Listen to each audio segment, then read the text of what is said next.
Welcome, welcome, welcome to another exciting day, a beautiful day in the markets. Happy Monday. If you're stopping by the channel for the first time, go ahead and hit that like and subscribe button for me. It helps me and it helps get the word out to others to get this great content and help you on your journey with trading. Also, join the free Discord. It's down in the description. You can sign up. It's a trading community, up and coming trading community, where you'll be around other traders who are investors, who are bouncing ideas off of each other, and helping each other to succeed in this market.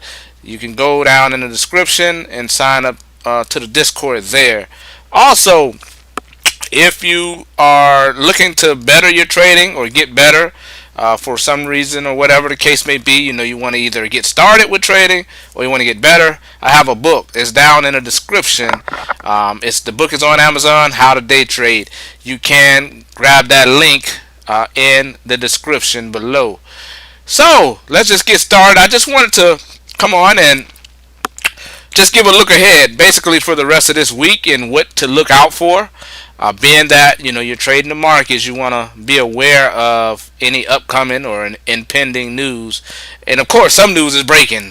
Breaking news is breaking news. It'll come out any given moment, but for the most part, we want to kind of see what factors could be moving the market this week. So, just a quick look at the charts here on NQ. I'm noticing, technically, we're in this. We have an inside weekly candle at the moment. Let's look at that daily, and that's also an inside candle. So, and I'll get to the technicals on that and how do you play that and how do you trade that in a minute. But anyway, a quick summary of what's going on this week that could affect the market. So they're saying the experts are saying that the Supreme Court ruling on if Trump tariffs are legal could come out this week, but experts think that it more than likely will be early 2026, around January, maybe February. But some pundits are saying it could possibly come out sometime this week, but just keep your eyes open for that. That's for the Trump tariffs. It went to the Supreme Court to see if it is legal to do it the way that he did it. So I will say this. I'll give you the information on it. If it were reversed, if the Supreme Court, were to say, hey, it's unconstitutional, blah blah blah, then they say companies will file for refunds on their tariffs that they already paid, which will boost their bottom line. So you'll actually see a lot of companies, singular companies going up because of that extra revenue that they'll be bringing back in from the refunds. But if it's upheld, they say it'll be status quo. Everything will be going as it's going now. So not much would change that, because it'll be going. The markets will be moving just how it's moving. They did get into some more long-term ramifications of that, but that's more political, and that's something that I'm not. I don't get into politics, baby. Listen. You have your own economy out here, baby. That's one thing I learned. You got to get in God's economy, and that way nothing that happening out there really will affect you. Now, when you're in the world's economy, then you have to pay attention to that. But anyway, Thursday, not much news today, but Thursday we got CPI. Tuesday we have retail sales numbers that comes out. Okay, and that's pretty much it for the news. But so yeah, look out for Tuesday and Thursday. So the monthly CPI is expected at around 0.3%, and the core CPI month over month is expected to be at 0.2 to 0.3%. The core CPI, by the way, that includes food and energy. The main CPI does not. All right, and so year over year, the CPI and core CPI is expected at approximately 3%. So depending on how the numbers move, either up or down from that, that could affect the markets. But that's what the experts are saying. They're expecting it to stay hovering around 3%.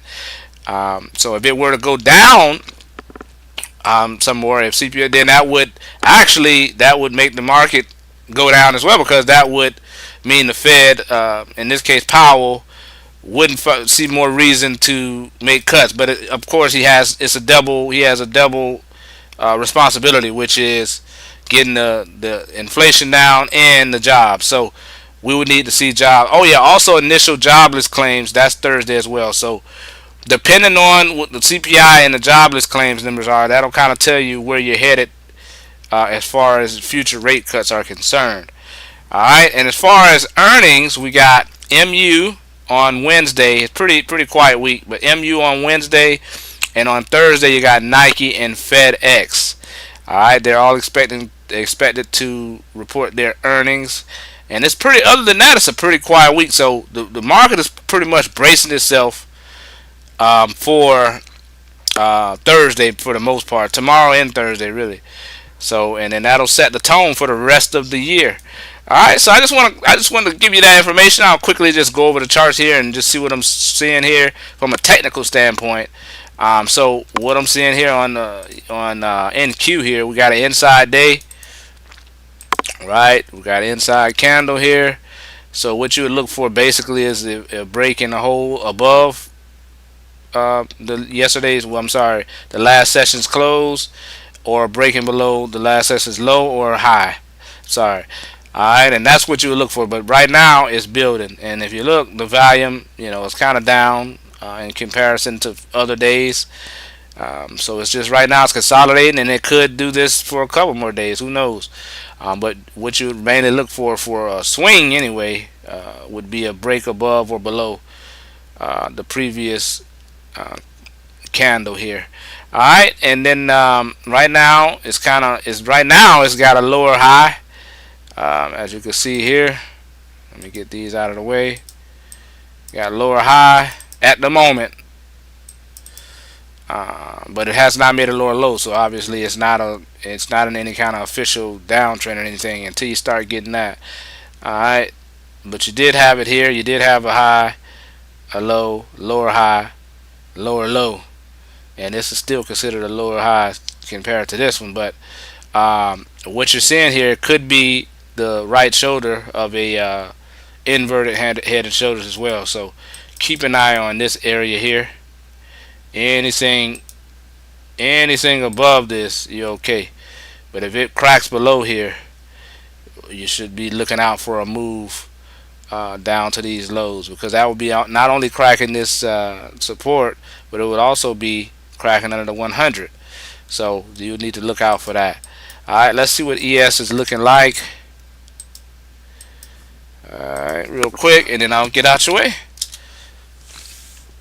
So ES is holding up a little bit better. Now ES did penetrate the top, but then it's closing within, which is a short-term sign of weakness. Not a this is not a overview, but a short term. If it went above and failed to close above and came down, that's a short term bearish signal. It's not overall bearish, because you can see the market here overall is not bearish, but it's just a short term bearish signal. Okay, alright, so that's all I got for you today. Just wanted to show you the news, let you know.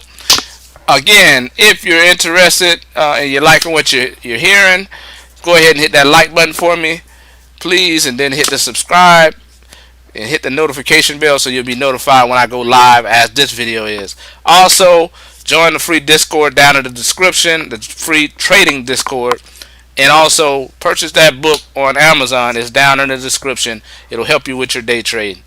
Until next time, folks,